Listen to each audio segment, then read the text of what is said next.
Robert Mugabe, Arthur, very good evening. Thank you for coming in, passing today at the age of 95. A man who many say had a complex history. How are you reflecting on the Mugabe years?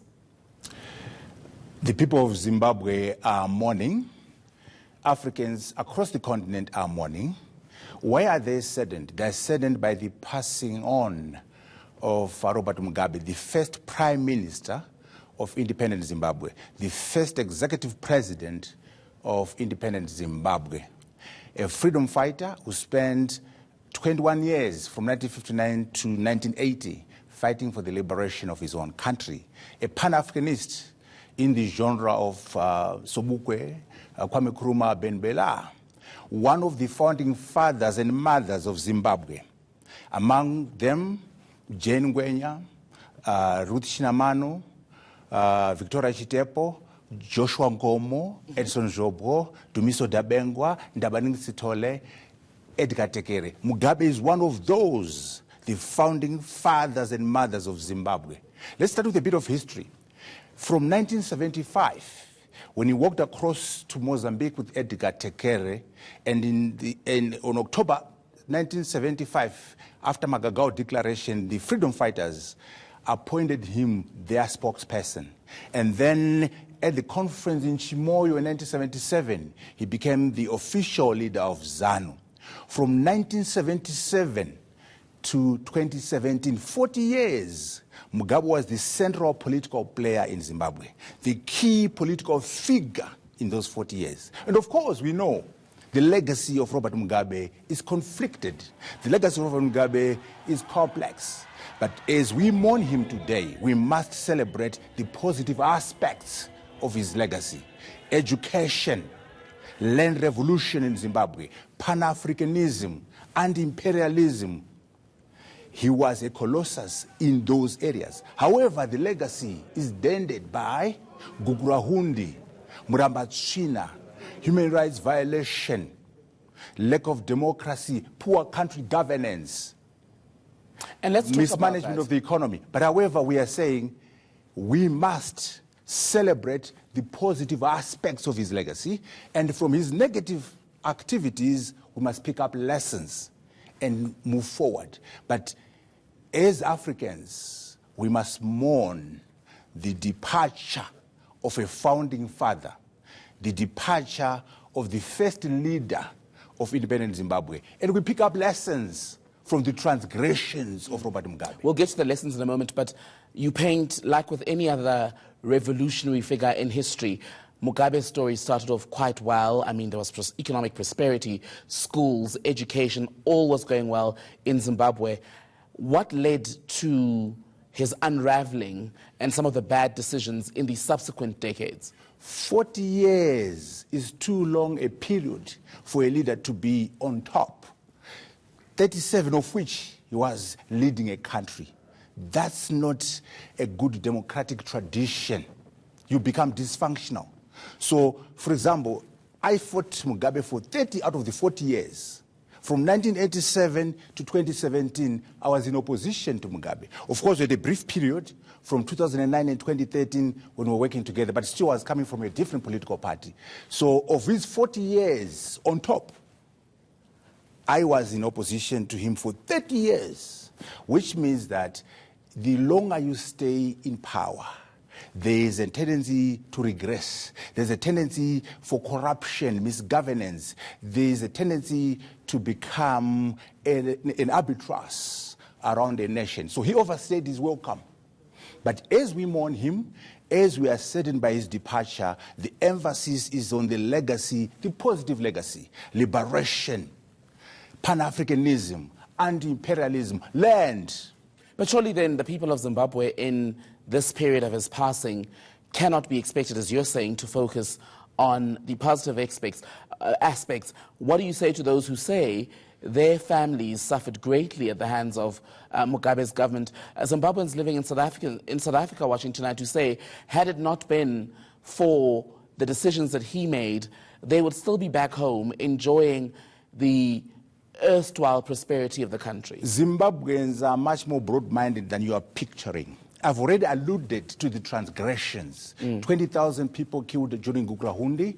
I've alluded to Murambatsvina. I've alluded to human rights violation. I've alluded to the oppression and suppression of the opposition in Zimbabwe. But we're saying we must balance the positives and the negatives. We must give credit where credit is due. Where there were transgressions, where there were mistakes, our duty and obligation is to pick up lessons and say, let us have cohesion, national cohesions. Let us have democracy. Let us have human rights. Let us have proper management of our economies.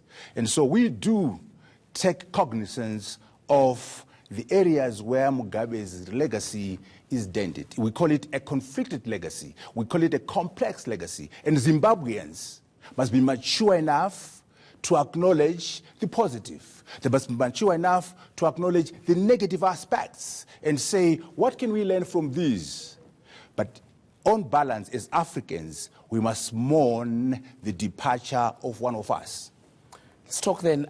Earlier we had one of our reporters, Kylie Kumalo, out in the Johannesburg CBD speaking to Zimbabweans who live in that area on the back of the news of Robert Mugabe's passing. And what came out from there, yes, as you're saying, reactions are quite mixed, but quite a few people were saying that, in fact, they mourned Robert Mugabe because under him, the situation back home was much better than what it is currently. And yes, as people who don't live in Zimbabwe, we then begin to wonder if that is an accurate reading of what's going on under the Mnangagwa government, or the sweet scent of nostalgia, if you will. We don't want to be, scoring cheap points as we mourn Robert Mugabe. What is important is to say the current regime in Zimbabwe must understand where Robert Mugabe went wrong. They must understand what was not done right and be able to do something different. And I think what the people are telling you is that they see regression. They see that Mugabeism, the culture, the tradition of negativity that Mugabe created with others is still continuing in Zimbabwe. They see that the economy is still collapsed. They see that democracy is still in intensive care in Zimbabwe. So the current rulers of Zimbabwe must learn lessons, positive lessons, and say, this is what not to do. This is what to do. And hence we must go forward as a nation, as a continent, by picking up the positive aspects and understanding what we should not do. For example, the issue of democracy in Zimbabwe, the issue of proper economic management in Zimbabwe, we must address those matters, since Robert Mugabe did not do very well on those subjects. Let me ask you this then, Mr. Mutambara. You talk about learning lessons, but for those who are still quite disgruntled and quite angry with the direction that Zimbabwe is going, what needs to happen at a political level? Is it that, as you say, the leadership should learn lessons, or does the country need a complete overhaul of the political elite and the system of governance itself? If people get a government that they deserve, the people of Zimbabwe must have personal agency. They must be masters of their own destiny. There must be a democratic framework in Zimbabwe. There must be political reforms in Zimbabwe which allow the people of Zimbabwe to choose their own leaders.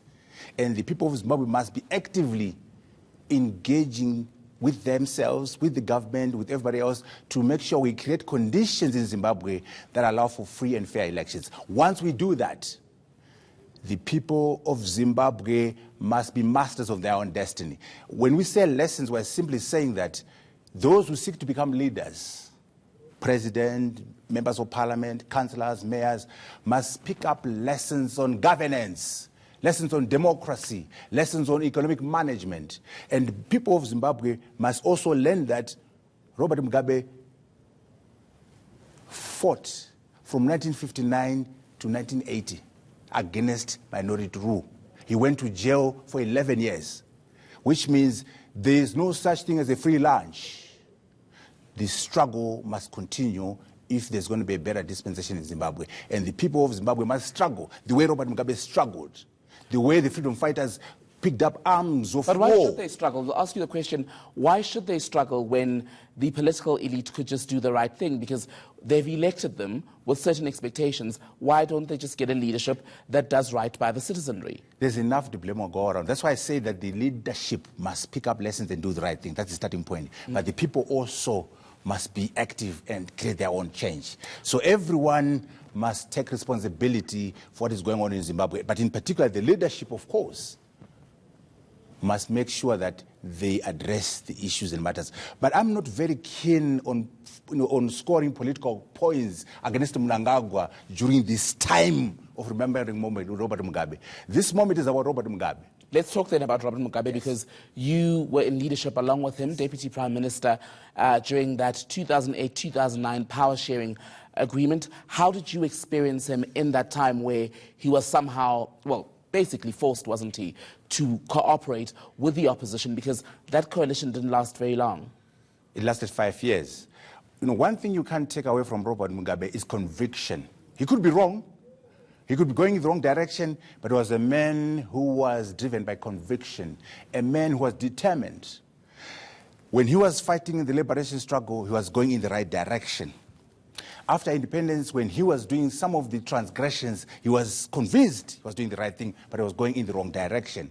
So my experience with Robert Mugabe is of a man who is driven by conviction, a man who has values of Pan-Africanism, values of nationalism. But of course, as we've indicated already, there were areas where there were problems in the way his values and his convictions got us in the wrong direction. But he was a very determined guy, very intellectual, yeah, very keen on ideas, but it was an arrangement of 3 political parties, and so we were able to do a lot of things together. The new constitution, the economy, to some extent. We didn't do enough on political reforms and electoral reforms, but we were able to deliver a national constitution. We were able to stabilize the economy.